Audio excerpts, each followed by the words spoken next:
अगर हम देखेंगे 50% ऑफ जॉब्स जो अभी एग्जिस्ट कर रहे हैं 2030 तक वो एग्जिस्ट नहीं करेंगे। एआई देखिए हर एक चीज़ में है, आप डिज़ाइन से लेके आप एग्रीकल्चर तक। इनफैक्ट अभी न्यू एजुकेशन पॉलिसी आने वाली है, कंसेप्चुअल अंडरस्टैंडिंग और आइडियाज़ उस पर काम होगा। पहले गुरुकुल सिस्टम हुआ करती थी। 5 पांडवों की हम बात करते हैं तो उनके गुरु थे द्रोणाचार्य। भीम को गदा दी, अर्जुन को दी उन्होंने धनुर्विद्या दी, युधिष्ठिर को धनुर्विद्या नहीं दी। उन्होंने देखा कि इसका फोकस कहाँ पे है। नमस्ते दोस्तों, मैं कमलेश बरारी आपका स्वागत करता हूँ इस पॉडकास्ट केबीसी में। केबीसी, अरे हाँ भाई, कमलेश बरारिया कन्वर्सेशंस। आज हमारे साथ हैं Kashmira ji, certified parenting and career coach हैं, साथ ही को फाउंडर है माइंड मिरेकल्स एकेडमी की। उन्होंने पिछले 10 सालों में 10,000 से ज़्यादा पेरेंट्स को गाइड किया हुआ है। वो माँ बाप को गाइड करते हैं स्वस्थ, खुश और बैलेंस लाइफ जीने के लिए, और साथ ही साथ माँ बाप और बच्चों के बीच में कम्युनिकेशन गैप फिल करके उनके रिश्तों को और अंडरस्टैंडिंग बढ़ाने में हेल्प करती हैं। उन्होंने 3,000 से भी ज़्यादा बच्चों को 1-to-1 काउंसलिंग दी है। काश्मीरा जी ने 500 बच्चों को हॉलिस्टिक माइंड डेवलपमेंट के तहत साइंस, स्पिरिचुअलिटी और फन को जोड़कर ट्रेनिंग दी है। वह स्टूडेंट को हेल्प करती हैं उनकी असली काबिलियत को बाहर लाने में, उनके ब्रेन पावर को एनहेंस करने में और सुटेबल कैरियर चूज करने में। और वह 2 बुक की को ऑथर भी रह चुकी हैं, बीइंग एम्प्लॉयबल और माइंडफुल पेरेंटिंग। आइए आज हम काश्मीरा जी से बात करते हैं कैरियर गाइडेंस के रिगार्डिंग, कैसे हम अपने बच्चों से बॉन्डिंग बढ़ा सकते हैं, कैसे वर्क लाइफ बैलेंस कर सकते हैं, और भी बहुत सारी इंटरेस्टिंग बातें। चलिए शुरू करते हैं। 3, 2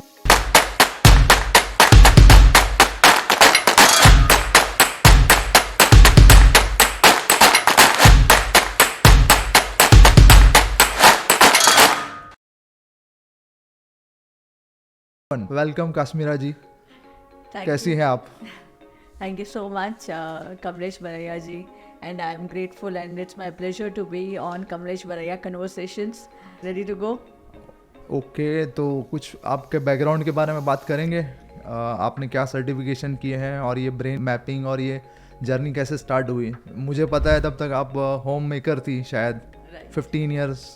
तो बताइए मैम आप। 15 साल तक मैं होम मेकर थी।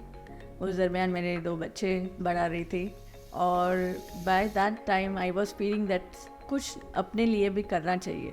बच्चे थोड़े बहुत बड़े हो गए थे तो मुझे लगा कि कुछ करना चाहिए। तो eight that time I was facing identity crisis basically. और मीन वाइल मेरे हस्बैंड वो एडिबल ऑयल रहता है तो उसका होलसेल बिजनेस में थे, तो उन्हें भी शिफ्ट करना था, तो हम उनके लिए भी देख रहे थे कुछ। तो पहले हम सोच रहे थे कि प्री स्कूल स्टार्ट करना चाहिए, बट प्री स्कूल स्टार्ट करने में बहुत टाइम कंज्यूमिंग होता है and because my kids were not so big so I couldn't spend so much of time, क्योंकि मुझे वो क्वालिटी टाइम मेरे बच्चों को भी देना था। फिर हम एक एग्जीबिशन में गए थे जहाँ हमें ये कंसेप्ट जो डर्माटोग्राफिक्स मल्टीपल इंटेलिजेंस है तो उसके बारे में हमें पता चला। डर्माटोग्राफिक्स बेसिकली हमारे फिंगरप्रिंट्स है। इजी वे में अगर मैं बताना चाहूँ, आसान भाषा में समझाएंगे क्योंकि हमारे व्यूअर्स को पता चलना चाहिए कि एग्जैक्टली क्या चीज़ें हैं, कैसे होती है। राइट। डर्मा मतलब स्किन, और क्लिप्स मतलब जो प्रिंट्स डिज़ाइन हम बोल सकते हैं। ओके, जो पैटर्न्स, फिंगर्स की डिज़ाइन, पैटर्न्स, टाइप्स बोलते हैं, तो उसे कहा जाता है डर्माटोग्राफिक्स। ये 2 वर्ड्स का कंबाइन एक कॉम्बिनेशन है। तो वहाँ मैंने जब देखा ये कंसेप्ट के बारे में, so I was really amazed to see कि ये इतनी सारी चीज़ें हमें ये एक असेसमेंट से पता चलती है। बेसिकली जब माँ के कुक्षी में बच्चा होता है तो 13th वीक से लेकर 21st वीक का जो जेस्टेशन पीरियड होता है उस दरमियान हमारा ब्रेन डेवलपमेंट होता है और उसी टाइम पे हमारे फिंगरप्रिंट्स भी डेवलप होते हैं। और फिंगरप्रिंट्स का जो साइंस है वो एंशिएंट है। काफ़ी तो पहले के ज़माने में जब राजा महाराजा थे तब उन्हें उनका संदेशा अगर दूसरे राज्य में पहुंचाना था तो तभी वो फिंगरप्रिंट्स का एक अपना सिक्का लगा था, मोहर जैसे हम बोलते हैं, तो मोहर रहती थी। ये राजा का ही, मतलब हम जैसे बोलते हैं हमारे अभी का सिग्नेचर, तो पहले हमारा सिग्नेचर अंगूठा है जो हम यूज़ करते हैं। यस। तो और हम किसी के भी फिंगरप्रिंट्स किसी से भी मैच नहीं होते। तो हमारे अंदर हमारी यूनिकनेस, जो हमारा इनबॉर्न पोटेंशियल कहाँ है, तो वो हमें पता चले, तो उस हिसाब से हमारी एनर्जी जहाँ है वो एनर्जी को हम चैनलाइज कर सके बेसिकली। जहाँ हमारा पोटेंशियल ज़्यादा होता है और अगर हम उसका यूज़ ना करें तो वो हमारा पोटेंशियल वेस्ट जाता है और it stage at a dormant level basically. तो फ्रस्ट्रेशन भी बढ़ जाता है और जहाँ सपोज कम है और वहाँ मैंने मेरा पोटेंशियल पूरा मतलब मैं उस पर काम कर रही हूँ तो मुझे स्ट्रेस एंजाइटी ये सब हो सकते हैं। ओके, तो ये जानकर बहुत अच्छा लगा कि आपने काफ़ी अच्छा कैरियर चूज़ किया है, स्विच कर दिया होम मेकर से। तो ये अट्रैक्ट तो कर लिया आपने, फिर कैसे शुरुआत की आपने? जैसे अभी आपने बताया कि आप अट्रैक्ट हुए, आप गए थे वहाँ पे एग्जीबिशन में, काफ़ी जानकारी ली और फिर आपने रियल जो बोलते हैं कि भाई मुझे करना है ये काम, तो वो कैसे स्टार्ट किया था? रियल एक्चुअली देखिए स्टार्ट करने के लिए जब ये कंसेप्ट पता चला ओके। फिर हमने पैन इंडिया में अराउंड 32 कंपनीज़ को हमने अप्रोच किया। फिर वहाँ सब अलग अलग देखने के बाद मैंने मेरे 4th जगह पर मेरे असेसमेंट्स निकाले बिकॉज मुझे देखना था कि मेरा इसमें एबिलिटी है या नहीं। मैं दूसरों को गाइड करने से पहले मेरे अंदर क्या है पोटेंशियल वो मुझे पता चलना चाहिए। यानी आपका कहना है कि आपने सबसे पहले अपनी एलिजिबिलिटी निकाली है, मैं कर पाऊंगी या नहीं कर पाऊंगी। Okay okay, right. क्योंकि when you are into the service industry हम चाहते हैं कि हम अपना बेस्ट दें। जो बच्चा आता है वो बच्चे का भविष्य एक अच्छी डायरेक्शन में जाए और पेरेंट्स का भी टाइम हो, मनी हो, बच्चे के एफर्ट्स से, तो ये सब एक राइट डायरेक्शन में जाना चाहिए। तो सबसे पहले मैंने मेरा करवाया, वो भी 4 कंपनीज़ के पास करवाया ताकि मुझे पता चले कि कितना अपने आप से मैं को रिलेट कर पाती हूँ। तो जिसका मुझे बेस्ट लगा तो उससे हम जुड़े और फिर बाद में पता चला कि ये one of the pioneer companies है जो इंडिया में ये कंसेप्ट लाए और ऑथेंटिकेशन, एक्यूरेसी और क्रेडिबिलिटी वो कंपनी की बहुत ज़्यादा थी। So we went with it. Okay. और ये टेस्ट किसके किसके लिए यूज़फुल है? मैंने भी करवाया है आपसे, ये भी मैं बताऊंगा आगे, हम मेरी भी जर्नी शेयर करूंगा मैं, लेकिन क्यों करनी चाहिए और इससे क्या क्या किसको किसको करना चाहिए, तो बेनिफिट क्या क्या हो सकता है? जैसे स्टूडेंट्स को तो हम जनरली मुझे जो पता है स्टूडेंट्स को करना ही चाहिए, तो आप ब्रीफिंग देंगे तो अच्छा रहेगा मैम। राइट। 2 साल से लेके कोई भी एज तक हम करवा सकते हैं जब तक हमारे फिंगरप्रिंट्स विजिबल है। फिंगरप्रिंट्स विजिबल है। ओके। क्योंकि डायबिटीज़ हो या फिर कुछ ऐसी रहती है जहाँ सपोज कोई ग्लूटेन इंटॉलरेंस या लैक्टोज इंटॉलरेंस वगैरह होता है तो फिर वहाँ हमारे फिंगरप्रिंट्स इतने विजिबल नहीं होते। ओके, यानी ब्लर आपका वो अलग ही एक स्किन में कुछ तो इश्यू। हाँ, यस, ओके, गॉट इट। तो जब तक हम विजिबल है तो हम लोग को कोई भी एज तक कोई इशू नहीं होना। मेरे पास 53 एज तक के भी आए हैं अपना करवाने के लिए। सो उसका तो वो एज बार हम बोलते थे ऐसा सच कुछ नहीं है। बट 53 की एज में कंसल्ट करके क्या उसमें उसको बेनिफिट, जैसे कि मुझे कोई कैरियर था, जैसे मैं भी आपके पास आया था, तो कैरियर स्विच करने के लिए या रिगार्डिंग किस लिए आए थे वो? कुछ ब्रीफिंग बता पाएंगे तो अच्छा रहेगा। वो एक्चुअली उनकी बेटी के लिए आए थे। Okay. उनको मास्टर्स बेटी का किस में करना चाहिए उसके लिए, और फिर बाद में उनको क्यूरियोसिटी उनकी बढ़ी और उन्होंने खुद का भी करवाया था। जनरली पेरेंट्स भी करवाते हैं खुद का, so that you come to understand हम अपना पोटेंशियल कहाँ है, क्या हमने राइट डायरेक्शन में अपना करियर चूज़ किया है क्या। कई कबार बिकॉज उनको करने के लिए फाइनेंशियल सपोर्ट के लिए वो जो जॉब कर रहे हैं वो करते हैं। तो ये सर का भी वैसे ही था, जो वो कर रहे थे IT डिपार्टमेंट में उनका काम था, तो काफ़ी अच्छे पोस्ट पर भी थे। लेकिन जब मैंने कंसल्टेशन स्टार्ट किया तभी मैंने उनका असेसमेंट देख के मैंने बताया, सर आपको ऐसा लगता रहेगा कि मुझे क्विट करना चाहिए या तो रिज़ाइन करना चाहिए। So he was looking at his daughter at that time and daughter was also surprise. और फिर बाद में सर ने बताया कि मैं रोज़ मेरी बेटी को कहता हूँ कि मुझे जाना नहीं है, मुझे क्विट करना है। तो से हमें और उन्हें भी ऐसा लगा कि विश कि ये मतलब मेरा जब करियर सिलेक्शन का प्रोसेस था तभी मुझे पता चलता, तो आज हम कहीं और दिशा पर होते। फिर भी हम क्या कर सकते हैं, वो एज पे भी हमारा पैशन कहाँ है तो वो पता चल सकता है। So at that time I told him that these are your potentials where you can pursue as a passion. तो वो पैशन अगर हमें पता चला तो फिर ऑटोमेटिकली हमारा स्ट्रेस बस्टर भी एक होता है, राइट? तो अच्छी तरह से हमें कंट्रोल करता है वो स्ट्रेस को झेलने के लिए, जो मतलब ऑफिस का स्ट्रेस है, तो उसको आप कैसे एक नॉर्मल एटमॉस्फेयर में आप वो प्रेशर झेल पाए, और साइड बाय साइड आपकी हैप्पीनेस और प्लेजर भी आपको कहाँ मिलता है, तो वो भी और एक पीस ऑफ माइंड भी ज़रूरी है। सबसे पहला जो मुझे हमेशा, मैं आपसे मिला था तभी मैंने बोला था पैशन कैसे ढूंढना चाहिए, तो उसमें ये आसान एक वे मिल सकता है कि हमारा ब्रेन कैसे फंक्शन कर रहा है, राइट, जितना मैं समझ पा रहा हूँ आपकी बातों से। राइट।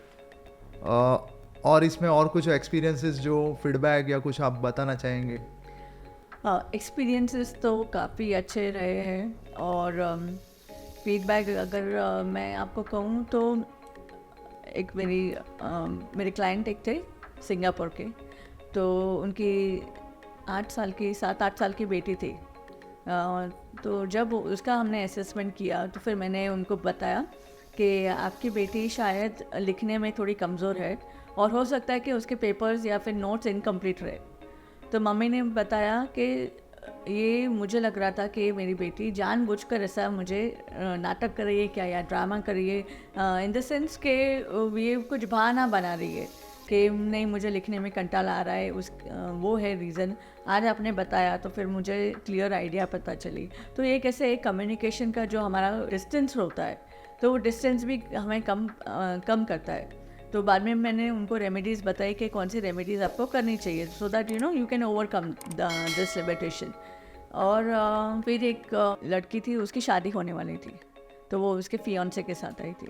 उसके इन लॉज जो थे, तो फिर उन्हें चाहिए था कि ये एक जॉब करे ताकि वो स्टडी इनकम आ सके, लेकिन वो लड़की को उसमें इंटरेस्ट नहीं था। वो लड़की चाहती थी कि कुछ और करूँ। तो जब हमने असेसमेंट उसका किया, फिर पता चला कि उसका she would be good in baking और bakery products, I bakery think, products, chocolate making, तो इसमें उसका अच्छा स्कोप था।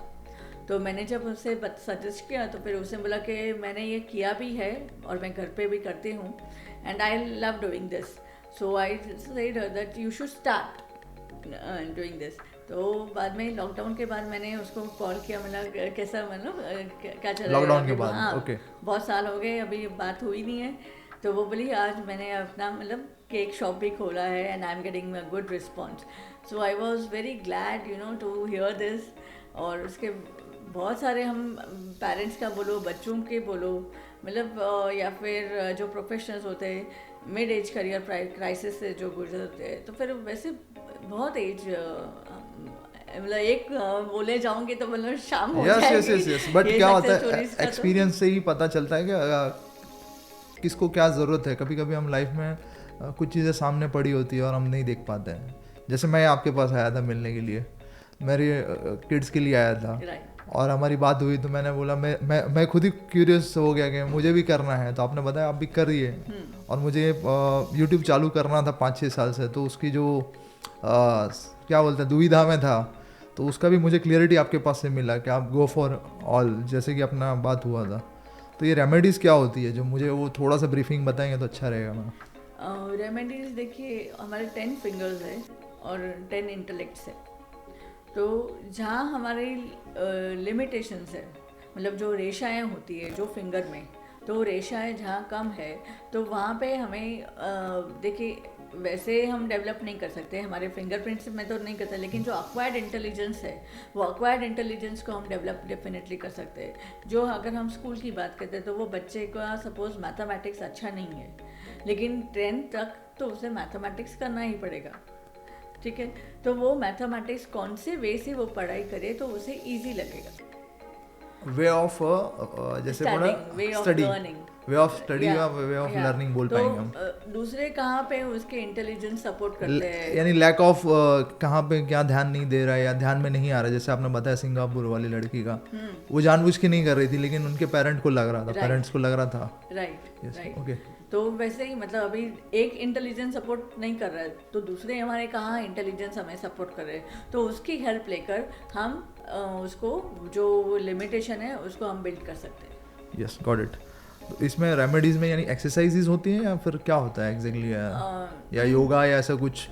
बहुत तरह के होते हैं। अच्छा, डिफरेंट डिफरेंट हर एक लोग का हर एक अलग हर एक अलग every person has a Yes, unique yes. उनका नीड के हिसाब से जैसे राइट क्योंकि उसके फिंगरप्रिंट्स का भी हमें देखना चाहिए, बाद में जो रिच काउंट है वो पर्टिकुलर लोग में, तो फिर वो हमें देखना चाहिए, फिर बाद में उसके परम्यूटेशंस एंड कॉम्बिनेशंस होते हैं, उसके हिसाब से रेमेडीज सजेस्ट करते हैं। ओके। और यस मैम, ये बुक्स पढ़े हैं आपने जो को ऑथर की है 2 बुक्स, बीइंग एम्प्लॉयबल और माइंडफुल पेरेंटिंग। तो ये इसके बारे में कुछ बताइए, ब्रीफ में बताइए कि कैसे अपॉर्चुनिटी मिली, कैसे आपने किसी ने अप्रोच किया, आपने क्या उसमें योगदान है, या फिर थोड़ी सी जर्नी आप शेयर करेंगे तो अच्छा रहेगा हमारे व्यूअर के साथ। लॉकडाउन से पहले एक्चुअली मैंने एक कोर्स ज्वाइन किया था, तो वो कोर्स की जो मतलब मेरे को पार्टिसिपेंट्स थे उसमें, तो उन्होंने सब मतलब हमारे सर ने बोला कि हम सब एक मिलके एक बुक लिखते हैं ताकि हमारा जो एक एक्सपीरियंस है वो बढ़े। तो वो एक्सपीरियंस को बढ़ाने के लिए, और मैंने मतलब इतने सालों में मेरे जो इंसाइट्स थे मेरे प्रोफेशनल जर्नी के, तो वैसे सब लोग ने खुद के इंसाइट्स उन्होंने दिए। So from that it has begun, और फिर बाद में मैंने आर्टिकल्स भी लिखे, फिर बाद में ये मेरी दूसरी बुक आई अभी थोड़े महीनों पहले ही, माइंडफुल पेरेंटिंग। इसमें ब्रीफिंग में क्या है, थोड़ा सा ब्रीफिंग कर दीजिए। ये माइंडफुल पेरेंटिंग और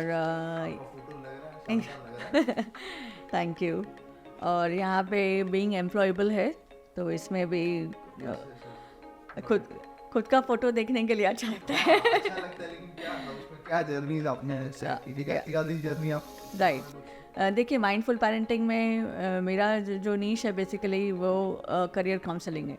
तो एज अ पेरेंट हमें बच्चों का करियर सिलेक्शन में कैसे मदद करनी चाहिए, कौन से जो ये हम बोल सकते हैं मिस्टेक्स है, वो कौन से मिस्टेक्स को जनरली हमें अवॉइड करना चाहिए। फुटबॉल खेलना चाहते हैं या क्रिकेट Right. खेलना चाहते हैं या chess right you them the platform. Right because कैसा होता है, जो हमारा ब्रेन डेवलपमेंट का जो स्टेज है वो 23 इयर्स तक डेवलपिंग में रहता है, 23 तक। और जो कॉन्शियस माइंड हम जो बोलते हैं, तो फिर वो तब तक डेवलप होता है। तो उसके पहले अगर ये जो क्रूशल जर्नी है राइट, 16 इयर्स या 18 इयर्स में जो हमें डिसाइड करना है, तो कई बार ऐसा होता है कि पेरेंट्स या तो परमिसिव होते कि तू जो तेरी जो मर्ज़ी तू कर, तो वो एक हमें अवॉइड करना चाहिए। बिकॉज़ वो बच्चे का प्रोसेस नहीं है समझने की, वो फ्रेंड्स के बहकावे में आके कर रहा है, फ्रेंड्स ले रहे, तो फिर और either he is going with the herd mentality. सब लोग यही है, कोई करियर में ज़्यादा स्कोप है तो उसके हिसाब से मैंने ये चूज़ किया। यानी वो दोस्तों की देखा देखी में या किसी 10वीं 12वीं तक कुछ पता ही नहीं है, और सडनली 12th में पता चलता है कि स्ट्रीम चूज़ करना है, आर्ट्स, कॉमर्स या साइंस। राइट। लेकिन ये अगर हम करते हैं काउंसलिंग 10th के बाद, या आपने बताया 2 या 3 साल के बाद भी कर सकते हैं, तो इसमें आपने जो बताया सारे, उसमें अब जो चल रहा है बहुत सारी चीज़ें चल रही हैं, जैसे ज्योतिष शास्त्र भी आता है, अंक शास्त्र भी आता है, तो ये सब में भी यही सारी चीज़ें यूज़ होती है। तो ये सिर्फ ब्रेन के रिगार्डिंग ही होगा, या फिर ये सारी ओवरऑल में अपने को बेनिफिट देगा लॉन्ग टर्म में? अगर हमने ये कैरियर चूज़ किया, आपने बताया, तो बेनिफिट लॉन्ग टर्म में दिखेगा, बच्चों को बताया। तो पेरेंटिंग के लिए आपने मुझे बताया था, अपना बात हुआ था ऑफ कैमरा, तो जो पेरेंट्स को आप क्या ये करते हैं कि बच्चे के साथ क्या बिहेवियर में चेंज करना चाहिए, या क्या ऐसा ट्विक करना चाहिए, थोड़ी सी टिप्स और ट्रिक्स दे दें व्यूअर्स को, तो वो भी अपने बच्चों के साथ उतना अच्छा बॉन्डिंग बना पाए। राइट। अभी कैसा होता है कि जो फिंगरप्रिंट्स मैंने बताया तो सबका अलग अलग होता है राइट, तो ज़रूरी नहीं है कि अब आपके ट्विन्स हैं, यस, तो एक फिंगर में दूसरा है तो दूसरे का दूसरा हो सकता है राइट, जनरली होता ही है। तो एक one size doesn't fits for all. तो आपकी एक बेटी को जो पेरेंटिंग की स्टाइल सूट होती है तो दूसरी को दूसरी हो सकती है। हम क्या करते हैं, एक जनरलाइज, नहीं मेरा बड़ा बेटा ये कर रहा है तो मेरी छोटी बेटी पे भी यही लागू होता है, तो वो नहीं चलता है, क्योंकि उसकी ब्रेन की अंडरस्टैंडिंग, हम बोलते हैं वो प्रोसेस कैसे करता है इंफॉर्मेशन को, वो अलग है। वो लॉजिकल हो सकता है, तो फिर ज़रूरी नहीं है कि मेरी बेटी जो जैसे है ये वो इंटेल का i3 i5 i7 की जैसे ऐसे जनरेशन डिफरेंस हो सकता है मे बी सिबलिंग्स में फंक्शन, भी, ये सिबलिंग्स में भी होता क्योंकि है। मेरे खुद की ट्विंस है लड़कियां, इसके लिए मुझे पता है कि दोनों का फंक्शंस काफ़ी अलग है। इंटरचेंजेबल होता है, कब दोनों अलग अलग वे से सोचती हैं। तो तभी एक को कैसा वे सूटेबल है, तो वो हमें अगर पता चला हमारे ये ब्रेन मैप से, तो फिर वैसे हमें उसे हैंडल करेंगे। तो फिर उसे भी लगेगा कि या they are there to listen me, they are there to understand me, और फिर बाद में दूसरे को वैसा अच्छी तरह से हम कर सकें, और ताकि कैसे सिबलिंग राइवलरी भी ना हो। यस, अलॉन्ग द वे चलना है, लाइफ लॉन्ग है। अगर भाई बहन है या फिर जैसे पेरेंट हो गए तो वो दोनों के भी पेरेंटिंग का आपने मुझे बताया था एक चीज़ के दोनों का अगर ब्रेन मैपिंग करते हैं तो it will be get benefit. तो उसका बेनिफिट आपने बताया था मुझे, आप और थोड़ा सा ब्रीफ में बताया। जैसे कि किसी का बिहेवियर अलग है तो उनको पता चल जाएगा कि वाइस वर्सा हमें कैसे मैनेज करना है एक दूसरे को। ये थोड़ा सा ब्रीफ में बताइए, अपना बात हुआ था उस दिन। राइट, जो एक्चुअली इसका इवैल्यूएशन हम बोलेंगे तो इवैल्यूएशन का रिजल्ट ही मिरेकुलस है। यस, तो उस हिसाब से हमने हमारे फॉर्म का नाम भी माइंड मिरेकल। हाँ, ये नाम भी मैं अभी पूछने ही वाला था, मतलब ये नाम का भी मुझे राज जानना है कि ये नाम कैसे आया। तो इस तरीके से ये असेसमेंट से हमें हमारी पर्सनैलिटी क्या है वो पता चलती है, कौन सी तरह से हम लर्निंग स्टाइल जो होती है, मतलब कौन सी तरह से हम पढ़ाई करेंगे तो हमें ज़्यादा अटेंशन हो या फिर रिकॉल होगा।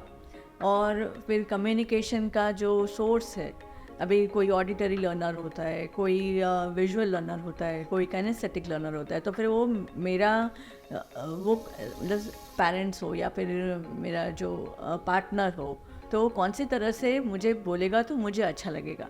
या तो फिर मुझे अगर पता है कि मेरा बेटा विजुअल लर्नर है तो मुझे कैसा उसको एक नर्चर करना चाहिए so that things becomes easy for him and he is it is sorted. तो उनको कीप इट सिंपल, हम कौन से सिंपल तरीके से एक दूसरे से कनेक्ट और बॉन्डिंग बढ़ा सकते हैं। इन शॉर्ट रिश्ते कितने और मजबूत कर सके हैं। राइट, अभी फॉर एग्जांपल कोई ऑडिटरी लर्नर है तो और मैंने उनके सामने ज़ोर से ऊंची आवाज़ में बोल के बात की तो बच्चा तुरंत उसको बुरा लगेगा। हो सकता है कि वो तुरंत रोना भी शुरू करे या फिर इमोशनली अपने इमोशंस को बहुत सप्रेस करे। तो वो सप्रेस करेगा तो फिर कहीं एक मोमेंट पे वो उसका एंगर आउटबर्स्ट होता है।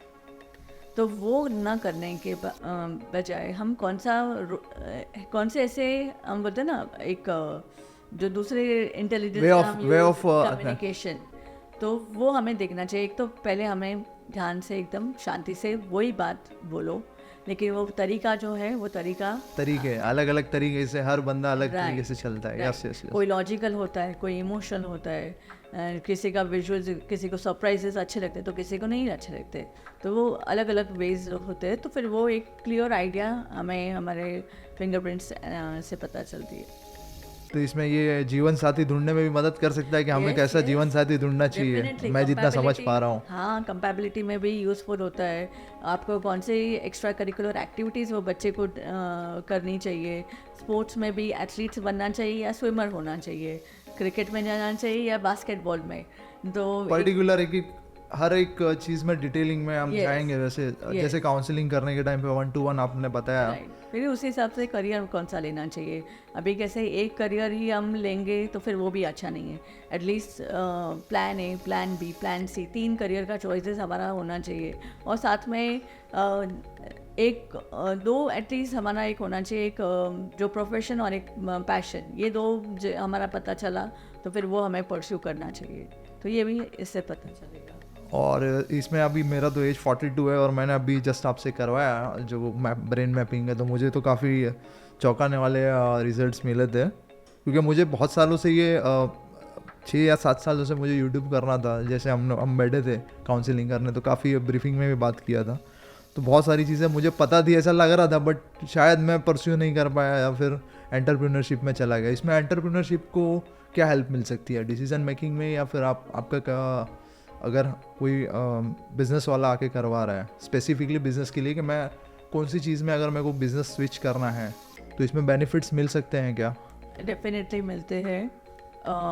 मतलब एंटरप्रेन्योर के लिए भी सपोज अभी आप एक लीडर पोजीशन में, मैनेजमेंट में आप है सूटेबल, या फिर आप एडमिनिस्ट्रेशन में हो, या फिर एक आप इन्वेस्टर हो सकते हो, बिकॉज इसमें भी कैसे आपको लोगों को, आपकी जो टीम है उसको भी संभालना है, तो या फिर किसी आप HR को रख के करना चाहिए काम, तो वो भी हमें उसकी पता चलती है। और बाद में जो भी आप फील्ड चूज़ करते हो तो उसमें रिसर्च वगैरह वो तो सब इन डेप्थ स्टडी वो तो होता ही है। और उसके अलावा मतलब मैं जो सजेशंस भी दूँ या फिर कोई भी आपको कोई सजेशंस भी दे, तो हो सकता है इनिशियली आपको वर्कआउट करने के लिए टाइम लगे, बिकॉज वो पर्टिकुलर लोब में हमारा अभी तक काम हुआ नहीं है, राइट। तो वहाँ पे हमें काम करने के लिए, वो चीज़ में एक्सपर्टीज़ आने के लिए थोड़ा टाइम लगेगा। वो टाइम लगने के लिए थोड़ी शांति हमें अपने आप रखनी चाहिए, अपने Patience is आप the पे key. पेशेंस और कंसिस्टेंसी। कंसिस्टेंसी तो है ही, लेकिन अपने आप पे भरोसा। अच्छा, believe in yourself, Believe that's in what. yourself and don't give up, because as I told के it will take time. अभी हम अपना जो सेशन कर रहे हैं तो फिर एक बार में हम एक्सपर्ट नहीं हो जाएंगे, राइट। तो वो थोड़ा टाइम हम करेंगे, फिर बाद में उसमें यूज टू हो जाएंगे, तो फिर हमारे ब्रेन में जो सिनेप्टिक कनेक्शंस होते हैं तो फिर वो बिल्ड होते हैं। एक बार ही हम चलेंगे वो रास्ते से तो फिर वो रास्ता नहीं बनेगा, समझो बार बार लगातार बनेंगे तो फिर वो न्यूरॉन्स का पाथवे फिर उसका वो बिल्ड होता है। जैसे कि बच्चा गिर के सीखता है, फिर वापस गिरता है, फिर खड़ा होता है, फिर चलना सीखता है। राइट, एक प्रोसेस है, उसको एक सिस्टम और प्रोसेस के तरीके से सीखना बच्चों को जरूरी है। देखिए आप, हम कितना मोटिवेट करते हैं कि वो बच्चा टॉडलर है तो फिर नहीं नहीं उठो, आप कर सकते हो, कर सकते हो, तो वैसा मोटिवेशन हमें अपने आप को भी देना है। आगे बढ़ते हैं थोड़ा सा, और आप ये वर्क लाइफ बैलेंस कैसे मेंटेन करती है as a wife, as a mother, counsellor, corporate trainer, content creator, और भी बहुत सारे रोल्स आप कर रही हैं, तो कैसे मेंटेन करती हैं ये? बेसिकली देखने जाएंगे तो एक जगलिंग ऑफ टास्क होता है, लेकिन जहाँ जब चीज़ की जहाँ ज़रूरत हो तो वहाँ हमें करना पड़ता है। लाइक एज अ मदर, अगर मुझे ज़रूरत है ज़्यादा है तो फिर मैं मेरे अपॉइंटमेंट्स को वैसे स्केड्यूल करती हूँ, पोस्टपोन करती हूँ, और my role as a mother I do that. और फिर बाद में जहाँ मुझे सपोज कुछ आर्टिकल वगैरह लिखना हो तो मैं ऑफिस टाइम पे मैं ज़्यादा तभी टाइम स्पेंड करती हूँ, या फिर मेरे कंसल्टेशन होते हैं तो कई बार पूरा दिन चलता है, तो जैसे जिसकी ज़रूरत है। और फैमिली का सपोर्ट भी काफ़ी अच्छा है बाय गॉड्स ग्रेस, तो everyone is there to support me, और हो जाता है। चलो बढ़िया है, लेकिन इसमें कंटेंट क्रिएटर भी आप कर रहे हैं, मैं देख पाया आपका यूट्यूब चैनल भी है, तो काफ़ी ब्रेक में जा रहे हैं, तो आप वो जर्नी कैसे स्टार्ट हुई? एक्चुअली कैसा है, अभी हम करियर, अगर ऐसा मेरा करियर का नीश है और पेरेंटिंग, तो करियर के लिए अगर अभी भी मैं जाती हूँ सेमिनार्स लेने के लिए, या फिर जो 1-to-1 मेरे पास काउंसलिंग्स होती है, तो जो सिनेरियो है तो अवेयरनेस ऑफ करियर्स, बेसिकली अभी हम देखेंगे 3000+ ऑक्यूपेशंस है, लेकिन आज भी हमें अगर करियर सिलेक्शन लेना हो तो फिर जो पेरेंट्स है या फिर बच्चे भी साइंस में, या फिर इंजीनियरिंग, मेडिकल, फाइनेंस में जाना है, मैनेजमेंट में जाना है, आर्ट्स में, परफॉर्मिंग आर्ट्स और आर्ट्स नॉर्मल ह्यूमैनिटीज़, लेकिन उसमें क्या बेसिकली क्या करना चाहिए, कौन से ऑक्यूपेशंस है, और वो ऑक्यूपेशंस तक पहुंचने के लिए आपको कौन सी एंट्रेंस एग्ज़ाम्स देनी पड़ती है, फिर बाद में अगर वो नहीं तभी आपको वो परसेंटाइल अचीव हुआ तो फिर दूसरा कौन सा रिसोर्स है, या फिर दूसरा कौन सा तरीका है जिससे हम ग्रेजुएशन के बाद भी हम परस्यू कर सकते हैं क्या, या तो दूसरा कुछ उसके अलाइन करियर्स है क्या अपॉर्चुनिटी। तो ये सब मुझे चाहिए था कि मैं स्प्रेड करूँ ये अवेयरनेस, तो उस हिसाब से मैंने ये करियर काउंसलिंग या जो मेरा यूट्यूब चैनल है उसका मैंने स्टार्ट किया। काफ़ी अच्छा है, लेकिन काफ़ी लोगों को मदद मिलेगी इसमें। और ये जो ब्रेन मैपिंग में हॉलिस्टिक डेवलपमेंट आपने जो मैंने अपना इंट्रोडक्शन में बताया था, 500+ बच्चों को आपने स्पिरिचुअलिटी, साइंस और उसके साथ मस्ती के साथ कुछ सिखाया है, तो उसमें क्या सिखाते हैं आप ऐसे कि बच्चे लोग इतना इंटरकनेक्ट हो जाते हैं आपसे? रीज़न क्या है उसका, मैं जानना चाहता हूँ। रीज़न एक्चुअली देखने जाएंगे तो बच्चों का अटेंशन स्पैन कम हो गया है, कंसंट्रेशन अगर हम देखेंगे तो फिर वो कम हो गया है। जो वो बच्चों का कंसंट्रेशन बिल्ड करने के लिए हमने ये होलिस्टिक वे में एक दिखाया। हमारे जो 10 फिंगर्स है तो वैसे हमारे 10 इंटेलेक्ट्स है। फर्स्ट अगर हम देखेंगे तो आई मी माई हम उसे बोलते हैं। फिर दूसरा है हमारा लॉजिकल न्यूमेरिकल स्किल्स, तीसरा है हमारे फाइन मोटर्स, बाद में चौथा है हमारा लिंग्विस्टिक इंटेलिजेंस, बाद में फिफ्थ है हमारा नेचर स्मार्ट ऑब्जर्वेशन का, बाद में इधर आता है हमारा ये पीपल कनेक्ट जो हम कहते हैं, फिर हमारा आइडिया इमेजिनेशन होता है, फिर हमारे ग्रॉस मोटर्स होते हैं, फिर म्यूज़िक इमोशंस होता है, और बाद में विजुअल 2D या फिर हम बोलते हैं पिक्चर मेमोरी। तो ये 10 इंटेलेक्ट्स है। तो ये 10 इंटेलेक्ट्स में से कहीं हम डेफिनेटली हमारा ब्रेन पूरा एक सिंगल यूनिट की तरह प्रोसेस करता है इंफॉर्मेशन को, लेकिन कहीं कुछ हमारा कम है, कहीं कुछ ज़्यादा है। तो वो कहाँ कम है कहाँ ज़्यादा है, तो फिर वो हमें पता चला। तो जो इंटेलिजेंस ज़्यादा है उसका सपोर्ट लेकर मेरे वीकनेस को मैं कम कर सकती हूँ। सपोज़ अभी एक वीक मैंने पूरा डेडिकेट किया है मेरे आई मी माई को, तो वो पूरा वीक मुझे वैसी एक्टिविटीज़ करनी है जिससे मेरा आई मी माई बढ़े, मेरा सेल्फ कॉन्फिडेंस बूस्ट हो, मैं अपने आप की मेरी स्ट्रेंथ मैं पहचान पाऊँ। स्ट्रेंथ टू स्ट्रेंथ चलना चाहिए, जैसे हमेशा बताया जाता है। राइट। तो हो सकता है किसी का वो आई मी माई कम हो, तो उसको कैसे हम बूस्ट करें, बिकॉज तब जाके हम अपने आप पे कॉन्फिडेंस, हमारा बिलीफ सिस्टम हमारा स्ट्रांग हो सकता है। तो वो हमें अगर पता चला, बिकॉज यू नो एक जग को जीतना हो तो सबसे पहले आपको अपने आप को पहचानना पड़ता है। तो आपको पहचानिए कहाँ है आपके स्ट्रेंथ्स, आपकी वीकनेस कहाँ है, और फिर बाद में automatically you know things get aligned. Step by step करते रहें कुछ ना कुछ चीज़ें। तो ये आपने 10 इंटेलेक्ट बताया, वो काफ़ी अच्छा वो ब्रीफिंग में बताया, काफ़ी व्यूअर्स को भी समझ में आएंगे। और इसमें जैसे कि हम लोग देखते हैं कि बहुत सारे लोग हैं ये सारी चीज़ें कर रहे हैं, तो ऑथेंटिसिटी कैसे पता चलेगी? ये इन्होंने बताया, जैसे आपने स्टार्टिंग में बताया था कि आपने भी कुछ 32 कंपनीज़ को अप्रोच किया था, उसमें से 4 कंपनियाँ शॉर्ट करके आपने चारों के पास करवाया, उसमें भी बेस्ट ये था आपने जिसके साथ अभी काम कर रहे हैं। तो वो कैसे, जैसे व्यूअर्स को पता चले, जैसे आपसे कनेक्ट करना हो तो क्या कर सकते हैं आपके साथ? जैसे आपको अगर कांटेक्ट करना हो तो अपना वेबसाइट तो है, तो मैं डाल दूंगा उसको ब्रीफिंग में, और कैसे आपसे कनेक्ट कर सकते हैं? आप ऑथेंटिकेशन की अगर बात करें, मतलब आप किसी को कैसे यस कैसे पता चलेगा कि आपने मुझे बताया, अगर तो वो सही बता रहे हो या नहीं, वो कैसे पता चलेगा? एक जस्ट फॉर माय रेफरेंस, और मुझे भी पता चले, क्योंकि मुझे तो पता बहुत सारी चीज़ें आपने बताई है, लेकिन व्यूअर्स को कोई कहीं पे जाके मिसगाइड भी करता है, क्योंकि एक बिजनेस में 100 जन सेल्स वाले रहते हैं, तो सबके अपने अपने तरीके हैं। तो सेल्स कर रहे हैं या फिर प्रॉपर ऑथेंटिक तरीके से वो बता रहे हैं, वो कैसे पता चलेगा? बेसिकली डिफ़िकल्ट है, क्योंकि एक लेमैन के लिए उन्हें नहीं पता, वो सिर्फ देखते हैं कि अच्छा ये बायोमेट्रिक एवेल्यूएशन कर रहे हैं, ये फिंगरप्रिंट का साइंस है, तो सब जगह पर एक ही होता है, लेकिन वैसा नहीं होता है। आपको अगर आपके लिए करवाना हो या फिर आपके बच्चों के लिए करवाना हो, तो फिर आप 3-4 जगह पर जाइए, वहाँ विज़िट कीजिए, देखिए उन्होंने मतलब कितने उनके सर्टिफिकेशंस है, कितनी ट्रेनिंग्स उन्होंने ली है। फिर बाद में आप ये एक ज़्यादातर देखते हैं कि वो बोलते हैं कि मेरा 60 पेजेस का रिपोर्ट है। हाँ, रिपोर्ट्स बोलते रहते हैं, हमेशा बोलते हैं रिपोर्ट्स करते हैं। यस। तो अगर आपको पता जो एक्सपर्ट रहता है, तो वो एक जो मेन 10 इंटेलेक्ट्स का पेज है, वो 10 इंटेलेक्ट्स के पेज से ही, जैसे आपने भी हमारा एक पेज पे 1.5 घंटा हमारा कन्वर्सेशन चला था। यस काफ़ी ब्रीफिंग में। तो बाकी जो एक्स्ट्रा करिकुलर एक्टिविटीज़ भी करनी है या कहाँ कैसा सब बिहेवियरल पैटर्न्स वगैरह, वो सब हमें वो एक पेज से ही पता चले। So it is not, don't go behind pages, how many pages that you know that company is giving and all.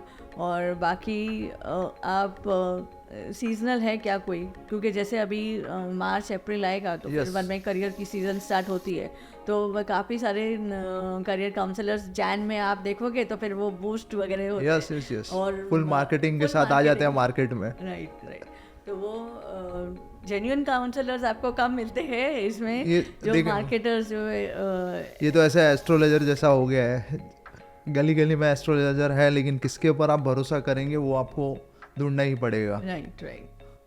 Okay तो आगे बढ़ते हैं। ये मुझे एक क्वेश्चन था, रिलेशनशिप आज की तारीख में बहुत अप और डाउन्स चल रहे हैं, बहुत सारे अंडरस्टैंडिंग या पेशेंस नहीं है, सबको अपने अपने तरीके से जीना है, आज़ादी सबको चाहिए। तो ये इस बारे में हम लोग क्या इसमें बेनिफिट ले सकते हैं ब्रेन मैपिंग करा के? हस्बैंड हो गया, हस्बैंड वाइफ का अगर करवाते हैं तो रिलेशनशिप के में क्या बेनिफिट्स ये कर सकते हैं?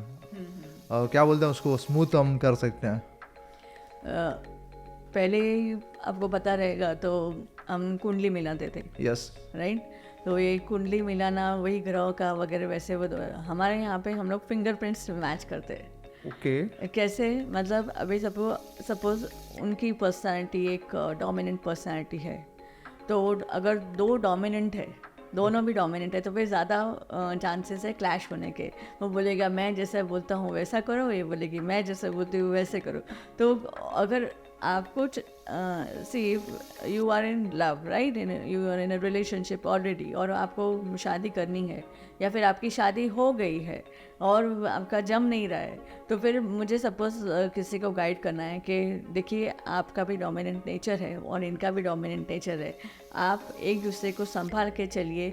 दूसरे कहाँ पे सपोज वो जो लेडी है, तो वो लेडी का उसको बहुत अच्छा लगता है कि उसकी तारीफ मेरा मतलब तारीफ किसको अच्छी नहीं लगती है? यस। और उसको ऐसा लगता है कि जोर से बोल के ऊंची आवाज़ में बात नहीं करना, प्यार से बात करना। और उसको हो सकता है कि नेचर बहुत ज़्यादा पसंद हो, तो नेचर में लेके जाइए, वहाँ आपके वेकेशन वगैरह मनाइए आप।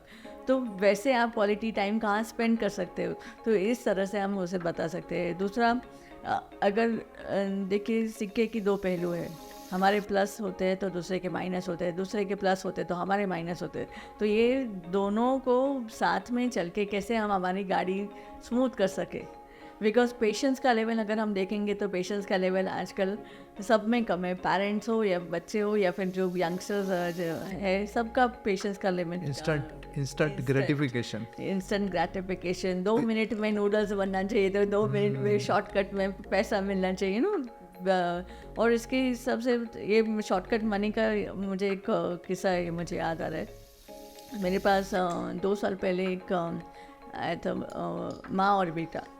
तो बेटे जब भी लॉकडाउन चल रहा था तो उसको he was a student basically, वो सेकेंड या थर्ड ईयर में था, और साथ में उसको तभी स्कैम पिक्चर रिलीज हुई थी, हर्षद मेहता 1992 1992। ओके। तो तभी वो लड़का इतना फैसिनेट हो गया वो मूवी देख के, और शेयर मार्केट में मुझे इन्वेस्ट करना चाहिए। तो वो उसकी मम्मी का एक लौता लड़का था, और मम्मी ने उनके डेबिट कार्ड का कुछ पासवर्ड भी उसके साथ शेयर किया था। तो वो वैसे वो रोज़ इंट्राडे कर रहा था। ओके। और मतलब ऑलमोस्ट नील बैलेंस आ गया मम्मी के बैंक अकाउंट का। आई थिंक F&O में चला गया होगा भाई। आई डोंट नो क्या हुआ क्या नहीं, लेकिन ये ऐसा सब होता है। और जब हमारा इवैल्यूएशन हुआ, मैंने उसको तभी बताया कि ये तू लॉन्ग टर्म इन्वेस्टमेंट करना, ये सब शॉर्ट टर्म में तेरा काम नहीं, क्योंकि तेरा वो जो लोग उसके लिए सपोर्ट कर रहा है वो उतना तुझे नहीं इसमें हेल्पफुल होगा। ग्रीड से बचें सबसे पहले। यस, ग्रीड से बचना चाहिए। कोई भी किसी भी चीज़ में अगर आपको जाना हो तो पूरा रिसर्च इन डेप्थ एनालिसिस आपको करना चाहिए। फिर बाद में आपका इंटरेस्ट है या क्या आपका इन्फैचुएशन वो पर्टिकुलर सब्जेक्ट में, या फिर आपकी एबिलिटी भी आपको सपोर्ट करती है क्या। तो बहुत सारे फैक्टर्स हैं जो जिसे हमें ध्यान रखना चाहिए। सिर्फ ऐसा नहीं कि उसने किया तो फिर मुझे मतलब उसको सक्सेस मिली तो मुझे भी मिलनी चाहिए, वो क्वालिटीज़ हमें देखनी चाहिए। हाँ, किसी को देख के जंप नहीं मारना चाहिए पानी में, उसको तैरना आता है मुझे नहीं आता है, तो कहीं ना कहीं हमको हमारा भी स्ट्रेंथ पता हो तो बेटर ऑप्शन है। और ये इसमें सोशल मीडिया का जो अभी चल रहा है ट्रेंड, और बच्चे लोग काफ़ी गेमिंग में और जैसे स्क्रॉलिंग में मैं देखता हूँ, मेरे भी बच्चे बहुत इंटरेस्टेड रहते हैं, और फोकस तो एकदम नीलबट्टा सन्नाटा ही लग रहा है मुझे। तो उसको कैसे हम लोग क्या करें जो पेरेंट्स, तो बच्चे लोगों का फोकस भी बढ़ जाए, पढ़ाई भी अच्छा हो और उनका कैरियर और अच्छा हो सकता है। जैसे सोशल मीडिया का एडिक्शन तो लग गया है, सब कोई नहीं बच सकता आज की तारीख में, फिर भी कुछ चीज़ें ऐसी हो या ट्रिक्स या टिप्स या ऐसी कुछ चीज़ें। सोशल मीडिया देखिए अभी ये छोटे बच्चों को आजकल क्या होता है, बच्चा रोता है या फिर खाना खाने के लिए मम्मी उसको मोबाइल देती है, चलो गेम्स खेलो, या फिर यूट्यूब पे कुछ सॉन्ग्स वगैरह लगा दिए, तो वो वैसे तो आदत तो बचपन से ही लग गई है। और लॉकडाउन के बाद काफ़ी बढ़ गया क्योंकि सब उनका जो एजुकेशन था इस पे आ गया। लेकिन एक एज हमें डिफाइन करनी चाहिए, कौन से एज तक आप कौन सा कंटेंट आप बच्चे को दे रहे हो। छोटे बच्चे हैं तो उनको यूट्यूब किड्स है, फिर वो अगर आप दो, और मेन यूट्यूब नहीं देना चाहिए। और फिर बाद में मैं मेरे बच्चों को भी 10th तक मैंने उनको मोबाइल में आपका व्हाट्सएप, इंस्टाग्राम, ये सब मैंने कभी दिया नहीं हूँ। अच्छा, लॉगिन करना नहीं दिया था नहीं आपने? नहीं दिया। मैं मेरा तो 10 साल का लड़का है, सॉरी टू इंटरप्ट यू। वो आज की तारीख में 2 घंटा यूट्यूब देखता है, और क्या देखता है वो आज तक पता नहीं है मुझे। गेमिंग के वीडियोस देखते रहता है, तो उसको कैसे एडिक्शन से निकाल सकता हूँ मैं, मुझे वो भी जानना है। ये मेरा पर्सनल क्वेश्चन था। आप देखिए, एक तो जो स्क्रीन टाइम है वो स्क्रीन टाइम कितना है, आपको सबसे पहला तो उसको उसका पर्सनल मोबाइल देना नहीं है। आपका मोबाइल या आपकी वाइफ का मोबाइल हो तो उससे वो बच्चा ऑपरेट करे, तो वो एक सही बात है। आजकल हम देखते हैं कि जो छोटे बच्चे 7th में 8th के बच्चे, उनको आप काफ़ी पेरेंट्स का मैंने देखा है आईफोन उनके बच्चों के पास रहता है। आईफोन देना क्यों ज़रूरी है? क्या एक स्टेटस सिंबल आपको मेंटेन करना हो तो ज़रूरी नहीं है आप आपके बच्चों को भी वो सारी चीज़ें दो। क्योंकि अभी से अगर उसको आदत लग गई है हाई फाई चीज़ों की, तो यू नेवर नो आगे जाके टाइम कैसा आएगा। तो हमें वो बाद में मेंटल पीस, या फिर वो बोलते हैं ना, उनके एक्सपेक्टेशंस बच्चों के पेरेंट्स से बहुत बढ़ जाते हैं, फिर उनको कॉम्प्रोमाइज़ करना नहीं आएगा। तो वैल्यू अगर देना है हमको, बच्चों को वैल्यू सिस्टम सिखाना है, तो उनको कमाने दीजिए। ऐसा नहीं कि मतलब पैसों से कमाना, लेकिन वो वो कौन सी चीज़ों से वो अर्न कर सकते हैं, अर्न इन द सेंस, अभी उसने चलो अच्छा कुछ काम किया है या फिर पढ़ाई में या फिर कोई स्पोर्ट्स में, या तो तभी आप उसको मोबाइल या ऐसे कुछ मत दो। तभी आप उसको वैकेशन पे लेके जा सकते हो, या फिर दूसरी कुछ चीज़ें जो उसको एक हॉबी क्लास में अगर लगाना हो तो वैसे आप उसको हेल्प कर सकते हो। जो उसकी हॉबी है तो फिर उसको और एनहांस करने के लिए कौन से एक एक्स्ट्रा प्रोडक्ट्स, या फिर हम लोग बोल सकते हैं अभी जैसे एक स्पोर्ट्स में डाल दीजिए, फिजिकल स्पोर्ट्स जो कि आज की तारीख में बच्चे लोग खेलते नहीं है। राइट क्योंकि इनको साइकिल चलाने को भी कंटाल आता है, है। मोबाइल चाहिए, लेकिन मोबाइल में बैठे रहते हैं 8-8 10-10 घंटे। वो काउच पोटैटो हम बोलते हैं, वो काउच पोटैटो हो गए। तो उनकी जो एनर्जी थी वो एनर्जी पूरी वो मोबाइल ने ले ली। तो हमारे ब्रेन में मेजर अगर हम देखेंगे तो 4 हार्मोन्स होते हैं, हैप्पी हार्मोन्स। वैसे तो काफ़ी है, लेकिन अगर 4 जो हम डे टू डे लाइफ में यूज़ करते हैं, डोपामाइन, ऑक्सीटोसिन, सेरोटोनिन और एंडोर्फिन्स। तो डोपामाइन जो एक है वो उसे हम हैप्पी हार्मोन मतलब प्लेजर हार्मोन कहते हैं। तो अभी सोशल मीडिया की हम बात करते हैं, तो कोई इंस्टाग्राम पे पोस्ट करता है, वो उसके बच्चे का ध्यान कहाँ जाता है, या फिर हमारा भी कितने लाइक्स मिले, क्या कमेंट्स मिले। हाँ, कंपेटिटिव वर्ल्ड जैसा हो गया, और एक दूसरे को काफ़ी देखते रहते हैं कि भाई मैं कहीं ना कहीं उसने क्या किया तो मुझे भी ये करना चाहिए, जबकि आपकी लाइफ में ज़रूरत ही नहीं है वो चीज़ की। तो वो चीज़ों से बचने के लिए भी एक मेरा क्वेश्चन था, और एक काउंटर क्वेश्चन है, इससे कैसे बचा। हाँ, यस कंप्लीट कर दीजिए उसके बाद। तो और यही हम बच्चा जब डालता है सोशल मीडिया पे तो फिर उसका बढ़ता है क्रेज़, तो उसके लिए वो एडिक्शन हो सकता है। वे दूसरा बिंज वॉचिंग वो करते हैं नेटफ्लिक्स पे, अमेज़ॉन प्राइम पे, या फिर बाद में इंस्टा पे रील्स पे स्क्रॉल करते करते, तो वैसा उस तरीके से वो प्लेजर हार्मोन, उसका डोपामाइन वो अचीव करता है। या फिर गेम्स में जो 3D गेम्स होती है उसमें कैसा होता है कि आप लेवल 2 पे जाएंगे, इतना रिवॉर्ड्स आपको मिला है फर्स्ट इसमें, तो दूसरी बार वो जो प्राइज़ वो मिलता है उनको, तो उससे उनका किक उनके ब्रेन को मिलता है। तो वही किक आपको अगर पता चले कि मेरा बच्चे का लिंग्विस्टिक कैपेबिलिटी बहुत अच्छा है, तो वो किक मैं उसको if I give him to write something, let him explore, तो वो राइटिंग स्किल्स उसके और कैसे हम बढ़ा सकते हैं। तो उस पे हमें स्पेसिफाई करना चाहिए। तो वैसा उसे एक प्रोडक्टिव वे में एक रिलीजिंग ऑफ डोपामाइन हम दे सकते हैं। तो दूसरा ऑक्सीटोसिन होता है, जो हम सोशल सर्विस, किसी की मदद करके हम नहीं, oxytocin sorry, it is a love hormone basically. तो वो हग करके, किस करके, प्रेस करके, पैटिंग अ बैक, तो वो बच्चे को हम पेरेंट्स को हम कहते हैं कि आप सुबह उठ के उसको एक पैट कीजिए, अप्रिशिएट कीजिए।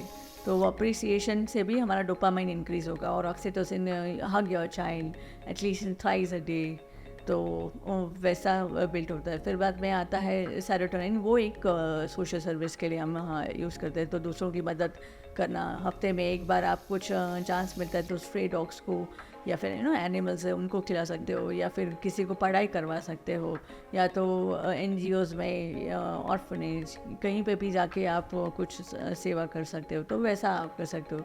Then comes the endorphins. Endorphins जो है वो हम जब बॉडी एक्सरसाइजेस करते हैं तभी रिलीज़ करते हैं। तो वो एंडोर्फिन्स हमारा वो बच्चा अभी जैसे एक पढ़ाई नहीं कर रहा है, मोबाइल पे ही है, तो फिर उसका वो एंडोर्फिन्स इसलिए वो भी नहीं रिलीज़ हो रहा है। तो आप एक 10 मिनट उसको दीजिए, 15 मिनट पढ़ाई करने से पहले उसको थोड़ा स्ट्रेच आउट करने के लिए, कुछ फिजिकल मूवमेंट करने के लिए, तो वैसे वो उसका रिलीज़ हो सकता है। तो ये योगा और ये भी करना चाहिए माइंडफुलनेस के लिए जो करते हैं, तो बच्चों को करना चाहिए मेडिटेशन, योगा। डेफिनेटली। जैसे अभी excessive use of dopamine increase, ये बढ़ रहा है, राइट, आपका ब्रेन रिलीज़ कर रहा है, तो मेंटल हेल्थ के लिए उसका बहुत बुरा परिणाम होता है। जैसे एक हम बोलते हैं बैलेंस होना चाहिए।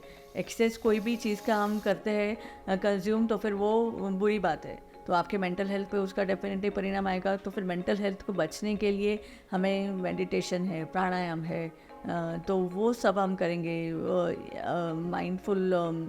माइंडफुलनेस इन ईटिंग और प्लेइंग। तो और दूसरा, अगर हम कहते हैं कि कंसंट्रेशन इम्प्रूवमेंट के लिए हमें एक्सरसाइजेस करनी चाहिए। तो ये काफ़ी सारी चीज़ों से बच्चों का दिमाग शांत होता है। तो टैंट्रम्स थ्रो करना वगैरह वो भी वो लोग फिर अवॉइड करेंगे करना। क्योंकि आजकल एग्रेशन भी बढ़ गया बच्चों में, क्योंकि देखते हैं कि बाजू वाले बच्चे को ये दिलवा दिया तो मुझे भी ये दिलवाओ, कंपटीशन में आ जाते हैं। और हम भी वैसे ही बनते जा रहे हैं। सोसाइटी में भी काफ़ी चीज़ें आ चुकी हैं या फिर चल रही है, जो भी कंपटीशन, जैसे कि किसी ने 2 गाड़ी ले लिए तो भाई हम मेरे पास क्यों नहीं है, तो मेरे पास क्यों नहीं है। लेकिन वो उससे बेटर है कि हमको ज़रूरत है या नहीं है, नीड और वांट्स वाला जो हिसाब है। राइट। तो मैं तो हमेशा कोशिश करता हूँ कि आपकी नीड क्या है फिलहाल। वांट के चक्कर में तो लाइफ आप जीना ही छोड़ दोगे, कंपैरिजन में ही रहोगे। और ठीक है, उसके आगे मेरे पास और एक क्वेश्चन है। ये जैसे अभी चल रहा है, AI का ज़माना आ चुका है, सब लोग बोल रहे हैं 2024 भी आ रहा है, तो क्या AI से भी काफ़ी कैरियर्स में कुछ चेंजेस, या फिर क्या लग रहा है आपको आगे AI का कैरियर पे इम्पैक्ट होगा, या AI के साथ फ्रेंडलीनेस अच्छा है, या अपना कॉम्पिटिटर है AI? अगर हम देखेंगे 50% ऑफ जॉब्स जो भी एग्जिस्ट कर रहे हैं 2030 तक वो एग्जिस्ट नहीं करेंगे। आजकल के ज़माने के जो स्किल्स है, तो 80% के स्किल्स आपको नेक्स्ट 10 ईयर्स तक वो स्किल्स नहीं है आपके एग्जिस्ट करेंगे। यानी अगर आपको आपका वही ओपिनियन में लेकर AI का चलोगे ईरा है जो अभी चल रहा है, उसमें कैरियर जो अभी सस्टेन कर पाएंगे जैसे अभी बच्चे लोग पढ़ के निकल रहे हैं, इंजीनियर होगा, डॉक्टर, जो आपने बताया स्ट्रीम्स उतनी ही चलते हैं, 8-10 स्ट्रीम्स जो मेन हाईलाइटेड है वही हम यूज़ करते हैं। तो उसमें क्या चैलेंजेस है, या फिर क्या लग रहा है आपको AI के हिसाब से? AI देखिए हर एक चीज़ में है, आप डिज़ाइन से लेके आप एग्रीकल्चर तक। इनफैक्ट ब्राज़ील में एग्रीकल्चर के लिए भी AI यूज़ होता है। वो देखते हैं कि क्वालिटी चेक जो होता है, एनालिसिस करते हैं वो सॉइल का चेक करने के बाद उन्हें पता चलता है कि यहाँ पे कौन सा क्रॉप उगेगा, ठीक है। फिर बाद में कौन से कंपोनेंट्स या न्यूट्रिशन वहाँ पे कम है वो सॉइल में। फिर बाद में कौन से पेस्ट लग सकते हैं, कौन से वीड्स उगेंगे, फिर वो क्रॉप को कौन सी डिजीज़ हो सकती है, ये सब AI करता है। और कौन सा उसकी यील्ड कितनी होगी वो क्रॉप की, तो ये सब अगर AI हमें बताता है तो definitely it is considered as a friend. तो एआई को एक कॉम्पिटेंस हम Competitor नहीं competitor समझना चाहिए। नहीं है, वो हमारा एक हेल्पिंग हैंड है। और एआई को लेके आप कैसे आपका ऑप्टिमाइज रिसोर्सेज कर सकते हो, तो उसके बाद में हमें सोचना चाहिए। साथ में आपकी क्रिएटिविटी, आपकी प्रॉब्लम सॉल्विंग जो कैपेबिलिटीज़ होती है, क्रिटिकल थिंकिंग होता है, एनालिसिस, फिर बाद में आइडिया, ह्यूमन टच, तो जो हम हॉस्पिटैलिटी की बात करते हैं, तो ये सब तो आपको रखेंगे और अपने आप को अपग्रेड करेंगे, अपडेट करते हैं। यानी ये इसको दोस्त बना के फ़ायदा है, क्योंकि हम उस एआई का यूज़ करके हम और ज़्यादा अच्छे से कैसे प्रोग्रेसिव बने Right. सोसाइटी में। कैसे हम आँख बंद करेंगे तो ऐसा मतलब, इसका मतलब ये नहीं है कि दुनिया करना बंद कर देगी। आँख खुले रखे, आप एम्ब्रेस कीजिए चेंज को और अडेप्टेबिलिटी अपने अंदर लाइए, फिर जाके आप उसको Sustain कर पाएं। सस्टेन कर पाओगे। क्योंकि end of the day sustain करना बहुत ज़रूरी है। सारी जैसे लाइफ लॉन्ग जर्नी में हमेशा रहता है, जैसे हम 90s के किड्स हैं हम, तो हमने देखा है कि एवोल्यूशन ही है हमेशा। जैसे पेजर था पहले, फिर मोबाइल आया, फिर उसके बाद बहुत बड़ा मोबाइल था, फिर टच स्क्रीन आया, तो अब स्मार्टफोन चल रहे हैं। अब आगे क्या होगा नेक्स्ट चलते रहता है, बहुत सारी चीज़ें अपडेट होते रहती हैं। तो हेल्थ कॉन्शियस भी है आज की तारीख में, तो वो माइंड जो रहता है, मेंटल पीस बोलते हैं हम लोग, तो उसके लिए क्या क्या करना चाहिए? आज पेरेंट्स भी बच्चों को कैसे फ्रूटफुल कर सकते हैं? जैसे कि कहीं कहीं हमको पता है कि कुछ चीज़ें हैं कि मैं ये बोलूँगा तो इसको बुरा लग जाएगा, लेकिन हमेशा हम डांट नहीं सकते, तो उसको प्यार से भी समझाना ज़रूरी है। लेकिन हमेशा प्यार से समझाना ही बेटर है, या फिर थोड़ा सा जो जैसे हमारे माँ बाप ने तो हमको मार के सिखाया है, तो आपका अभी का अप्रोच क्या रखना चाहिए? जैसे 2023 तो ख़त्म हो चुका है, दिसंबर में बैठे हैं हम, तो 2024 में क्या ऐसे पेरेंटिंग को करना चाहिए कि बच्चे से और बॉन्डिंग, मेरा हमेशा एक ही रहता है कि बॉन्डिंग होना बहुत ज़रूरी है, क्योंकि लाइफ लॉन्ग एक कनेक्शन होता है माँ बाप हो गए और बच्चों के बीच में, तो उसको कैसे फ्रूटफुल किया जाए कि लाइफ लॉन्ग ऐसा ना हो कि बच्चे के दिल में ऐसी कुछ चीज़ ना रह जाए कि हाँ भाई पापा ने ऐसा बोला था या मम्मी ने ऐसा कुछ बोला था। तो उससे कैसे हम लोग ओवरकम करें और उनको कैसे जल्द से जल्द फ्रेंड बना सकें, उसके लिए कुछ तो जानकारी दें मुझे थोड़ा सा ब्रीफिंग में। अभी 2 दिन पहले ही एक पुलिसमैन आए थे, उनके बच्चों का उनका सेशन चल रहा था, तो मम्मी एक बच्चे से बहुत फ्रस्ट्रेटेड थी क्योंकि वो मान नहीं रही थी। मम्मी जैसा बोल रही थी उसका डेवलपमेंट के लिए, तो वो करने के लिए, सुनने के लिए तैयार नहीं थी। तो और छोटी बेटी काफ़ी अच्छा कर रही थी, तो वहाँ पे उनको कुछ दिक्कत नहीं थी। और but the little one was facing neglection, कि मेरे पे ध्यान नहीं जा रहा है पेरेंट्स का, ठीक है। और फिर मम्मी बोली कि मैं फिर बाद में आई लूज़ माई पेशेंस और मैं चिल्लाती हूँ लड़की को, और उसके वजह से फिर बाद में माहौल ख़राब होता है। तो अगर चिल्लाने से ही बात चलती हो हमेशा, तो फिर सब जगह पर वही एक सिस्टम चलेगा। पहले जो हमारे ज़माने में होता था, हमारे पेरेंट्स डांट के धमका के बैठा देते थे, तो आपको लगता है ये स्मार्टफोन और टेक्नोलॉजी के वर्ल्ड में हमारे बच्चों को भी यही चलेगा स्टाइल? मुझे तो मुश्किल लग रहा है, इसीलिए मैंने पूछा आपको क्वेश्चन, क्योंकि मैं भी परेशान हूँ ये वाली चीज़ों से, क्योंकि बच्चों को एक तो कंसंट्रेशन करना मुश्किल है आज की तारीख में, क्योंकि इतनी सारी टीवी हो गया, हर एक चीज़ से डिस्ट्रैक्ट रहते हैं, और उनको कुछ बोल दो तो उनको तुरंत जैसे बोलते हैं ना, पेशेंस वाला आपने भी बताया था, तो वो बहुत कम हो चुका है। एक वैल्यू सिस्टम हमें स्ट्रॉन्ग रखना है, बेसिकली हमारे बच्चों के जो संस्कार हम बोलते हैं, संस्कार संस्कार, वो अच्छे देने हैं। फिर बाद में कई कुछ जगह पर रूल्स हमारे जो होते हैं वो फ्लेक्सिबल रखना है, कुछ जगह पर स्ट्रिक्ट जो मतलब सोसाइटी के रूल्स और रेगुलेशंस के खिलाफ हमें कुछ जाना नहीं है, तो फिर वहाँ पे हमारा एक थोड़ा स्ट्रिक्ट अप्रोच होना चाहिए। और ये कैसे हम बचपन से अगर सिखाएंगे, ऑनेस्टी, इंटीग्रिटी है, डिसिप्लिन कहाँ पे हमें मेंटेन करना है, और कुछ जगह पर उन्हें भी थोड़ी एक आज़ादी भी मिलनी चाहिए, ताकि बच्चों को भी ऐसा लगे कि हाँ बाबा मुझे भी इंडिपेंडेंस दिया है, मुझे भी एक डिसीजन लेने का चॉइस है। तो ये एक इसलिए फ्लेक्सिबल भी थोड़ा फ्लेक्सिबल अप्रोच रखना अच्छा रहेगा, यानी विन विन पे आ जाए, विन विन पे उनको भी ऐसा ना लगे कि मेरे पे ज़्यादा अत्याचार हो रहा है। Right. बच्चे लोग को आजकल ऐसे ही लगता है कि जैसे पापा ने बोल दिया या मम्मी ने बोला तो ऐसे ही करना है। अभी पेशेंस, जैसे आप बोल रहे हैं पेशेंस कम है, तो वो पेशेंस में कम है, और वो तुरंत अगर गुस्सा हो रहा है और सामने आप भी गुस्सा होंगे तो फिर वो चलेगा ही नहीं। थोड़ा टाइम आप शांत रहिए, आप उसको भी शांत होने दीजिए, तभी वो टाइम नहीं है कुछ आप चर्चा करो। शांत होने के बाद में अगर आप बात करोगे, उसको आप पार्क में लेके जाइए, कहीं बाहर घुमाने लेके जाइए, फिर उधर आप बात कीजिए, तो उसको अच्छा लगेगा। उनके लेवल पे एक माइंड ऑफ लेवल पे, जैसे 20 साल का बच्चा या 18 साल का या 15 साल का या 10 साल का, तो उनकी एज में जाके काफ़ी अच्छे से आप, जैसे आप बता रही हैं उसमें मुझे पता चल रहा है कि वो उसकी एज में जाके आपको देखना है कि उसके माइंड में क्या चल रहा है, तो आप कनेक्ट काफ़ी अच्छा कर पाओ। और उनको कैसे, उनको आप क्वेश्चंस पूछिए, क्या लगता है तू ऐसा अगर चिल्लाएगा तो अच्छा रहेगा, उसका क्या हो सकता है नतीजा, फिर बाद में उससे आपका रिलेशनशिप कैसा मेंटेन होगा।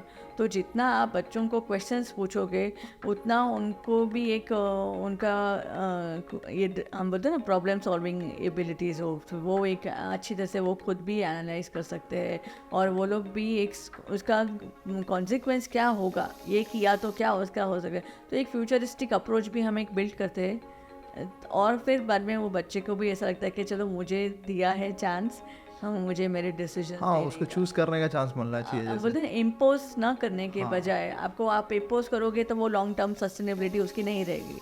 वो बच्चा खुद होके आपको वो आर्ट ऑफ क्वेश्चनिंग आनी चाहिए। Yes, question should be right, question should be asked, right. जो हमेशा कहा जाता है। काफ़ी अच्छी बातें हुई हैं। थोड़ा सा भी इंडियन गवर्नमेंट ने जो अभी नई पॉलिसीज ला रहे हैं एजुकेशन के रिगार्डिंग, काफ़ी चेंजेस, बदलाव की तैयारियां कर रहे हैं, तो थोड़ी सी हम डिटेल में बात करेंगे तो अच्छा रहेगा, तो व्यूअर्स को भी पता चले क्या क्या चेंजेस आ रहे हैं ऑन द वे। देर आए दुरुस्त है, अभी न्यू एजुकेशन पॉलिसी आने वाली है, तो उससे जो हमारा पहले रोड लर्निंग का सिस्टम था, तो उससे अभी कंसेप्चुअल अंडरस्टैंडिंग और आइडियाज़ उस पर काम होगा। तो बच्चों के जो एक्चुअल में जो उनकी स्किल्स है, इंटरेस्ट, एबिलिटीज़ पे अभी वो सब वैसे इंक्लिनेशन बच्चों का पता चलेगा हमें। और बेसिकली अगर मैं कहना चाहूँ तो ये भी हमारे इंडियन एंशिएंट ट्रेडिशन से जुड़ा हुआ है। पहले गुरुकुल सिस्टम हुआ करती थी। अभी जब 5 पांडवों की हम बात करते हैं तो उनके गुरु थे द्रोणाचार्य, तो उन्होंने कैसे भीम को गदा दी, अर्जुन को दी उन्होंने धनुर्विद्या दी, तो क्यों युधिष्ठिर को धनुर्विद्या नहीं दी, और क्यों या नकुल या सहदेव को नहीं दी? उन्होंने देखा कि इसका फोकस कहाँ पे है, उसकी एनर्जी या स्ट्रेंथ जो है वो कहाँ पे है, और उस हिसाब से उन्होंने अर्जुन को उन्होंने धनुर्विद्या सिखाई। तो वैसे ही अभी अगर हमें ये न्यू एजुकेशन पॉलिसी एक मल्टी डिसिप्लिनरी अप्रोच होने वाला है। यहाँ पे आप मैथ्स के साथ में आप म्यूज़िक का कॉम्बिनेशन चाहो तो वो भी आप ले सकते हो, और बाद में वैसे काफ़ी सारे स्पोर्ट्स में उसका भी आपको एक अच्छा एक्सपोजर मिलता है। एक्स्ट्रा करिकुलर एक्टिविटीज़, फिज़िक्स लेना हो और फिज़िक्स के साथ में आपको कुछ स्पोर्ट्स लेना हो तो फिर वो भी आपको मिलता है। फिर उसमें अगर 6 महीना आपने किया तो सर्टिफिकेशन, 1 साल आपने किया तो डिप्लोमा, 2 साल 3 साल का जो अगर आपने किया तो उसकी आपको डिग्री। तो बहुत अच्छा एक और हम बोलते ना एक अच्छा कंसेप्ट है जो अभी के एजुकेशन नीड्स के हिसाब से, या क्योंकि हम देखते हैं कि आज जो सिखाया जाता है स्कूल्स या कॉलेजेस में वो आपको एक्चुअल इंडस्ट्री में उसका कुछ फ़ायदा नहीं है। यानी रियल वर्ल्ड में आप मेरा क्वेश्चन यही था नेक्स्ट, कि रियल वर्ल्ड में जो स्किल्स है वो जो सिखाया जाता है, वो ऐसे बोलते हैं कि बुक्स का ज्ञान कभी काम नहीं आता है मार्केट में, तो वो सारी चीज़ें रिलेटेबल जो अभी प्रैक्टिकल अप्रोच पे जा रहे हैं। इन शॉर्ट मुझे जो जितना आपने ब्रीफिंग दिया है, और कुछ चेंजेस लग रहा है आगे जो अभी आप देख पा रही हैं, या फिर अप्रोच में सरकार का इतने सालों बाद, लेकिन इनका एक जाग तो गए हैं, ये सबसे बड़ा। क्योंकि मेरे हिसाब से हमने जब पढ़ाई की थी, जब मेरा भी एक्सपीरियंस है, तो जो ज़रूरत थी वो पढ़ाई हमें शायद नहीं मिली, या फिर जैसे 50 साल पुरानी चल रही थी पढ़ाई शायद, तो वही चले जा रहा था। अभी काफ़ी चेंजेस भी आ रहे हैं और काफ़ी ऑनलाइन एजुकेशन ये भी चल रहा है, तो बहुत सारी चीज़ें इफ़ और बट है। और सबसे बड़ा तो आपने बताया, जैसे आप अप्रोच करोगे जो सीखना चाहते हो वो भी आप सीख सकते हो। तो अभी आगे बात करते हैं हम। अच्छा, ये सबसे बड़ा जो मेरा पॉइंट था, हमेशा मैं बोलता हूँ कि हमारे जीवन में सबसे इम्पोर्टेंट होता है फेलियर को एक्सेप्ट करना, जो हम लोग को मैं तो एक्सेप्ट कर रहा हूँ क्योंकि मैंने बहुत सारे फेलियर्स फेस किए हैं मेरी लाइफ में। तो आपका क्या अप्रोच होगा कि हम क्यों बात नहीं करते? हमारी सोसाइटी में हम लोग बात करने का अवॉइड करते हैं, या फिर जनरली देखो कोई बच्चा है जो काफ़ी आगे पीछे पढ़ाई में हो सकता है, उसका मतलब ये नहीं है कि फिनिश लाइन हो गई है। तो इसके बारे में आपका क्या ब्रीफिंग या फिर कुछ थोड़ा सा एंटीडोट या फिर कुछ तो ऐसा दो कि बच्चे भी एक कोई हम जानबूझ के नहीं पढ़ा था, आपने ही बताया था मुझे अपना एक बात कर रहे हैं तभी, तो उसमें क्या ऐसे करें कि बच्चे से हम लोग फेलियर्स का भी बात ओपनली कर सकते हैं और एक्सेप्ट कर सकते हैं कि बॉस फेल हो गया तो लाइफ अच्छे से जी पाएंगे। इसका मतलब ये ना एंड हो गया ये। सबसे पहले बच्चों को सिखाने से पहले एज अ पेरेंट हमें ओपन रहना चाहिए कि फेल होगा बच्चा तो चलेगा। हमें खुशी इस बात की होनी चाहिए कि बच्चा ट्राई कर रहा है क्या, कल से आज में उसका कितना प्रोग्रेस है। हो सकता है कि जो आपके एक्सपेक्टेशंस से वो मीट ना हुए, लेकिन वो कर रहा है ना कोशिश, तो वो कोशिश से आप खुश होइए, वो कोशिश को आप अप्रिशिएट कीजिए, तब जाके आपको वो एक ओपन माइंडसेट आपके अंदर आएगा। और दूसरों को दिखाने के लिए कि मेरे बहन का बच्चा इतना अच्छा कर रहा है तो फिर मुझे मेरा बेटा भी वो टॉप होना चाहिए, या फिर वो हम बोलते हैं ना सोसाइटल प्रेशर, वो पेरेंट्स को एक आ जाता है। और वही हम बच्चों को बचपन से करते, नहीं नहीं इतना कम मार्क्स कैसे आया तुझे, 95% ही आया, 100 क्यों नहीं, 98 क्यों नहीं। अरे मतलब वो मार्क्स मेकिंग मशीन जो है ना, वो जैसे मशीन लग गई है। वो 50% भी आता है तो उसके एवरेज जो है उसका पढ़ाई में ध्यान जितना है उसकी क्षमता के हिसाब से कर रहा है क्या, हम उसको और एनहांस कर सकते हैं कि उसकी लर्निंग को हम और कैसे हेल्पफुल कर सकते हैं ताकि उसको रिकॉर्ड रिटेंशन बढ़े। लेकिन it shouldn't be considered as the ultimate, तो वो बचपन से ही हमारे कंडीशनिंग वैसी अगर बच्चों की है तो फिर बाद में उनको बच्चों को ही वैसा लगता है एक सोसाइटी में मैं कैसे फेलियर्स का सामना कर पाऊँगा। तो वो failures shouldn't be considered as a taboo. Basically failures, हर एक फेलियर हमें कुछ नया अच्छा सिखा के जाता है। तो अगर आपको थॉमस अल्फा एडिसन की स्टोरी पता हो, तो जब वो बल्ब का इन्वेंशन जब भी वो कर रहे थे तो 999 टाइम्स तक वो फेल हुए, 1000 टाइम में उन्होंने वो बल्ब का आविष्कार किया। तो क्या जब एक हम बोलते ना 100-200 बार जब वो कर रहे थे तभी वो बाकी सब उनके जो थे तभी उनके कलीग्स और फ्रेंड्स एटमॉस्फेयर में जो तो बोलते थे कि तू पागल हो गया, तेरे से नहीं होने वाला है, you are wasting your time. तो वो बोले कि ये 200 बार या फिर मैंने जितनी बार मैंने सीखा है तो पहले मैंने क्या गलती की थी, तो वो कौन सी गलती को मैं अवॉइड करूँगा और नेक्स्ट टाइम मैं वो गलती नहीं करूँगा, आई वुड रेक्टिफाइड। तो वैसे प्रोसेस से फिर 999 टाइम्स और 1000 टाइम में वो सक्सीड हुए। यानी जो आगे वाली गलती है उसको रिपीट ना करें, सबसे पहले ये सीखें। Failure should be okay, but वो जो प्रीवियस वाली गलतियाँ हैं वो वापस ना दोहराएं। बराबर। और वही एक हमें देखना चाहिए कि वो बच्चा ट्राई कर रहा है ना, या हम एज एन इंडिविजुअल हमें ट्राई करना चाहिए। फेल होते हैं तो फिर वो आप भूल जाइए, मतलब मैंने मेरी कोशिश अच्छी की है, कोशिश करना वो ज़रूरी है, सबसे ज़्यादा ज़रूरी है। अगर गिर गए तो फिर से 7 बार गिरोगे तो 8वीं बार उठना ज़रूरी है। जैसे एक चाइनीज़ प्रॉब है या फिर आई थिंक जापानीज़ है, जो मुझे अभी एग्जैक्टली याद नहीं है, लेकिन है कि 7 बार गिरोगे तो 8वीं बार उठना है और चलना है, चलते रहना है। चलिए मैडम, काफ़ी अच्छी बातें हुई। और हाँ, ये जो आपका एजुकेशन आपने अभी तक लिया हुआ है या फिर सर्टिफिकेशंस है, वो अगर कोई करना चाहता है जैसे कि आपकी इंडस्ट्री में, या फिर कोई ये एज अ परस्यू करना चाहता है आप जो कर रहे हैं, तो उसके लिए क्या क्या करना होगा? सबसे पहली बात तो मैं ये कहूँगी, अगर आपको करना है तो आप पहले खुद का करवाइए। ओके। आपके अंदर एबिलिटीज़ उतनी है, आपकी पर्सनालिटी कैसी है, आपका इंटरेस्ट स्किल्स है क्या, तो और whether it is just you are going to pursue it as a profession और ऑल्सो अ पैशन। आज मुझे रात को 11 बजे भी कोई बोलेगा कि काउंसलिंग करनी है तो फिर I am ready, it is like that. So I don't consider it as a pressure और नीदर अ स्ट्रेस। तो वैसा एक माहौल है आपके अंदर, वो आपकी तैयारी माइंडसेट बोल सकते हैं, माइंडसेट। तो वो एक होना वैसा जरूरी आपके अंदर है। एटीट्यूड आना चाहिए। End of the day mindset is the matter. जो या, मैं एक गिवर का, और जहाँ पे भी देखो अगर हमारा पैशन है और हमारे एबिलिटीज़ अगर मैच होती है, तो स्टार्टिंग में जैसे मैंने मेरी होम मेकर से जर्नी स्टार्ट की, तो क्या मेरे लिए इतना इजी नहीं था ये सब सीखना। लेकिन धीरे धीरे हम अपने आप पे अपना जो मिशन है और विजन है उसको, उसकी तरफ देख के हम अपनी जो डिफ़िकल्टी लेवल है उसको भी हम धीरे धीरे journey should be step by step हम करते रहें। ये सिस्टमेटिक अप्रोच एक करके हम अचीव कर सकते हैं। और आपको कहीं अगर किसी को कांटेक्ट करना हो तो आपका वेबसाइट और ये सब डिटेल्स तो हम डाल ही देंगे। और मैम 8-10 रैपिड फायर क्वेश्चंस हैं मेरे पास, तो आप तैयार हैं? जी बिल्कुल।